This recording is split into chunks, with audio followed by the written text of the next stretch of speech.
The village of Emilangeni. Long ago, in the lush valley of Emilangeni, a small Zulu village, nestled between rolling green hills and whispering rivers, thrived beside the Uthangathi River. The people lived simply, farming, herding, and dancing to the drumbeats of joy and rain. Among them lived an aging but respected Sangoma, a traditional healer named Mahlodi. With painted bones and sacred beads, he spoke to the spirits and cured the sick. But unlike the wise ones before him, Mahlodi carried a hunger in his heart, a hunger for more. Mahlodi was not content with just healing and helping. He hungered for wealth, influence, and fear. He wanted the chief's hut, the villagers' offerings, and their loyalty. Not through love, but through fear and power. As seasons passed, Mahlodi grew restless. He watched how the village chief received gifts of cattle and fine cloth. He saw the people dance before the rainmaker's hut, and each time a flame of envy burned hotter in his chest. One evening, under the orange sky of dusk, Gogo Nandi, the oldest woman in the village, warned him. "Mahlodi, your path is changing. A Sangoma is chosen to heal, not rule." But he smiled and replied, "What is healing without honor? What is power if not used?" That night, he opened a forbidden scroll he had secretly taken from his master's hut long ago, a scroll that spoke of summoning the spirit of fear itself, the Tokoloshe. Under the cover of darkness, Mahlodi climbed Isigodi Ezingwele, the sacred hill where no one dared go at night. The moon hid behind clouds, and owls stopped hooting. Only the distant drums of the ancestors could be faintly heard. Inside a cave, hidden by thorny brush, he drew a circle of ash, scattered black snuff, and began chanting the words from the scroll. The air grew cold, shadows twisted, and from the darkness crawled a creature, no taller than a child, but with teeth like broken knives and a single glowing red eye. "You called me, Sangoma," it rasped.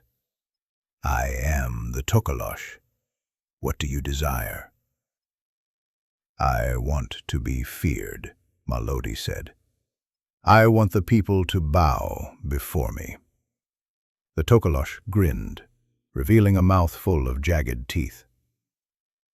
"Then let fear begin." The very next morning, things in Emilangeni began to change. Children woke screaming from nightmares. Milk curdled in goatskin bags. Crops that had grown green just days before began to wilt as if touched by sickness. But when Mahlodi offered a healing ritual, everything stopped miraculously. The people were confused and slowly afraid. They began bringing him gifts of eggs, beads, even coins. He smiled. His plan was working. Each night, the Tokoloshe returned to his hut, smaller than a man, but heavier than a mountain. It demanded meat and more. At first, Mahlodi gave it bones and scraps, then chickens, then goats, but still the creature whispered, "This is not enough. Bring me more." One day, Mahlodi's niece, Lindiwe, came running into his hut. "Uncle, I brought you water," she chirped, placing a clay pot beside his mat. He smiled, but his eyes were far away. That night, as the Tokoloshe crouched in the dark corner of his hut growling with hunger, Mahlodi made a chilling decision. He looked at the creature and whispered, "Tomorrow I will bring you what you need." The next morning, the sun rose over Emilangeni as usual. Children played, women pounded maize, drums echoed in the distance. Mahlodi sat outside, weaving charms, a forced smile on his face. He called out to Lindiwe, "Come, child, let us go to the forest. I want to teach you how to find the roots your mother loved." She beamed with pride. "Really? Mama always said you would teach me one day." He nodded. "Today is that day." Hand in hand, they walked toward the edge of the forest. Birds sang. The wind was still. Mahlodi led little Lindiwe into the heart of the forest. The sun filtered through the leaves, casting golden patterns on the soil. Birds chirped. Lindiwe skipped beside him, humming a childhood song.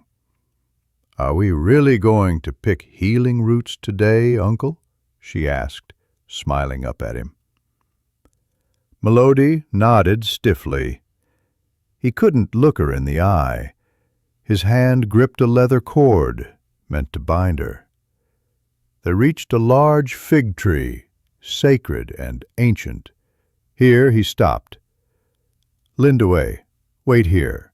I must prepare the herbs." She nodded and sat, playing with the leaves. As Mahlodi turned away, he whispered a trembling chant under his breath, the one the Tokoloshe had taught him. The forest fell eerily silent. Suddenly, the wind shifted, and with it came a voice. "Is this the sacrifice you offer? Your own blood?" Mahlodi froze. The voice was not the Tokoloshe's. It was older, deeper, angrier. The ancestors were watching. Far away in the village, Gogo Nandi suddenly woke from her midday nap, gasping. Her hands shook, her eyes wide with vision. "They cry from the forest," she whispered. "The ancestors cry for justice." She called the chief and the elders. With urgency, she warned them. "Mahlodi has broken the sacred laws. He walks with a demon. He will offer the child." The chief, shocked but trusting her wisdom, gathered young men with spears and followed her into the forest. "If we do not reach them in time," she warned, "our village will never be the same." Back in the forest, Mahlodi knelt before the tree, trying to complete the ritual. Lindiwe now sensed something wrong and slowly backed away. Suddenly, the Tokoloshe appeared, slithering from the roots like smoke made of shadow. It licked its lips, eyes glowing with hunger. The child, now. Mahlodi's hands trembled. Lindiwe looked at him, terrified. "Uncle?" she whispered. Before he could act, a loud crack of thunder erupted above, though the sky was clear. The ancestral spirits descended, swirling in a storm of light and wind. They circled the tree, driving the Tokoloshe back. The beast screamed in fury and lunged, but a spear flew from the trees, piercing the ground beside it. The warriors had arrived. "Mahlodi!" Gogo Nandi shouted. "This is not your path!" The Tokoloshe hissed and vanished into the ground with a final curse. Mahlodi collapsed to his knees. Back in the village, Gogo Nandi returned with Lindiwe in her arms. The village watched in silence. But when the girl opened her eyes and smiled, they wept with joy. The people gathered for Mahlodi's judgment. He stood before the sacred fire, stripped of his Sangoma beads. His head was bowed. The chief looked at him, then turned to the people. He broke taboos. He endangered a child. But he confessed, and the ancestors spared him. Mahlodi was banished from Imhlangeni, sent to wander the wild lands and reflect on his choices. That night, the villagers burned the cursed scrolls, raised their beds once more, and poured libation for the spirits. Mahlodi was never seen again, but some say on stormy nights you can hear drums in the forest.